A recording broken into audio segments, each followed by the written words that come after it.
You ask somebody who's just a casual sports fan who's on the U.S. men's national soccer team. Zero. They won't be able to tell you.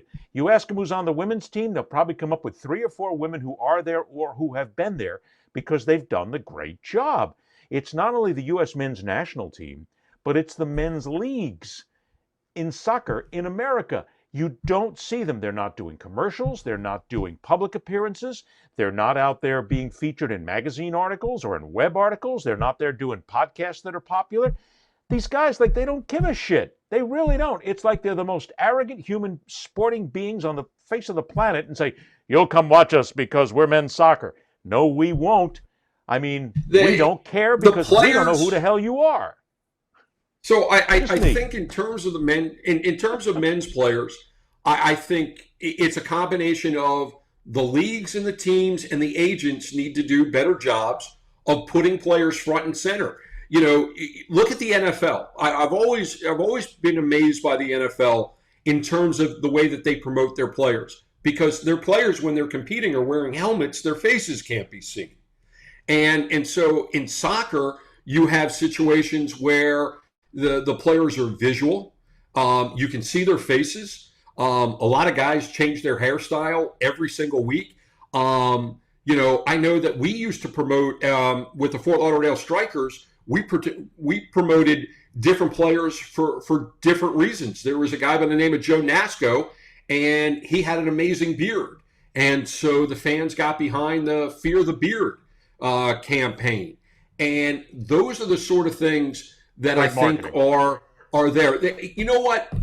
I have always said, and when I was doing play-by-play for the Strikers, when I was doing play-by-play for Miami FC, I told ownership and I told the marketers, you need to promote this team and this league like it's minor league baseball.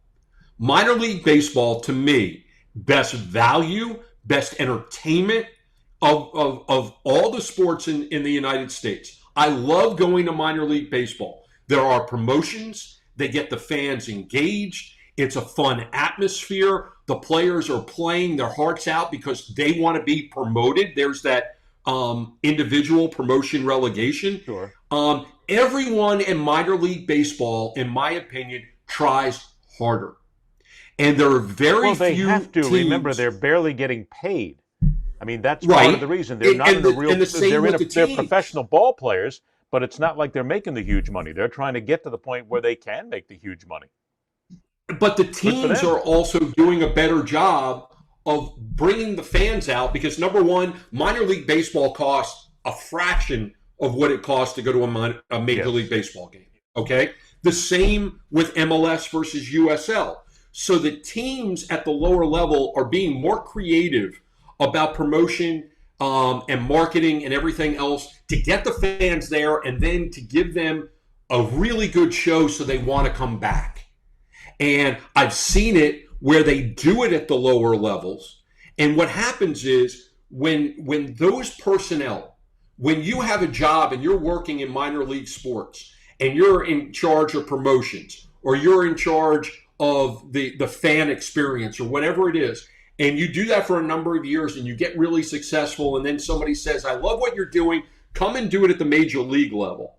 And then they go there, but the difference is at the lower level, they may be the only person in the department.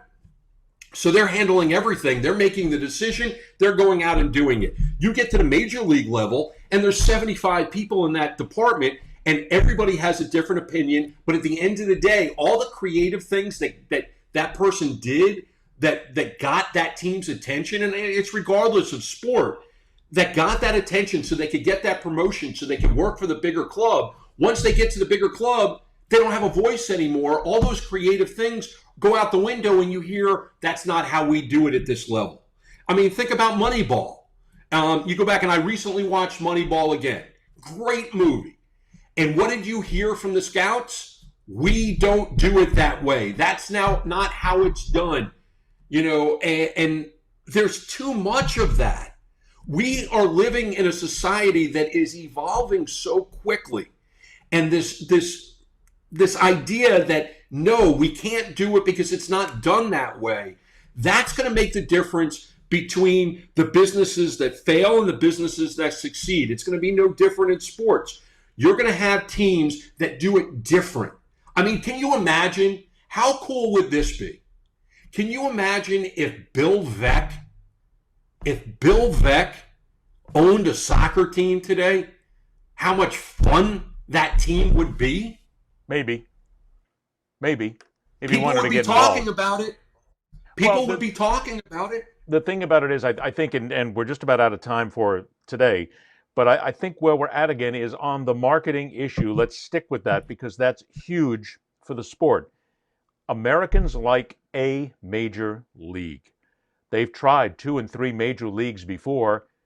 Anybody ever hear of the USFL, the WFL, the IFL? They all went away and they all keep trying to come back and they never stick around. Why? Americans are used to a major league, and you try as an athlete to hit that major league. You try to get there. Sure.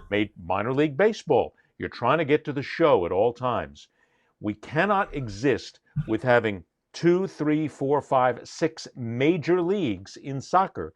There's got to be one, and then the others have to work their way towards it. And if the USSF needs to start something like that and be the NFL, MLB, NHL, NBA, and set the rules, then do it, because that's what Americans are used to and what sells here. And from the player standpoint, please get out there and learn a lesson from the U.S. women's national team. And it's not just the organization itself, Bruce, it's the players. The women players have an attitude that I've got to go out and push this game, and I've got to push my sport, and I want to make more money, and I want to be more famous, and I want to get the commercial endorsements. The men's team? We're the men's national team. We're men's. You will sit down and you will bow to us because we are men players. No, we won't.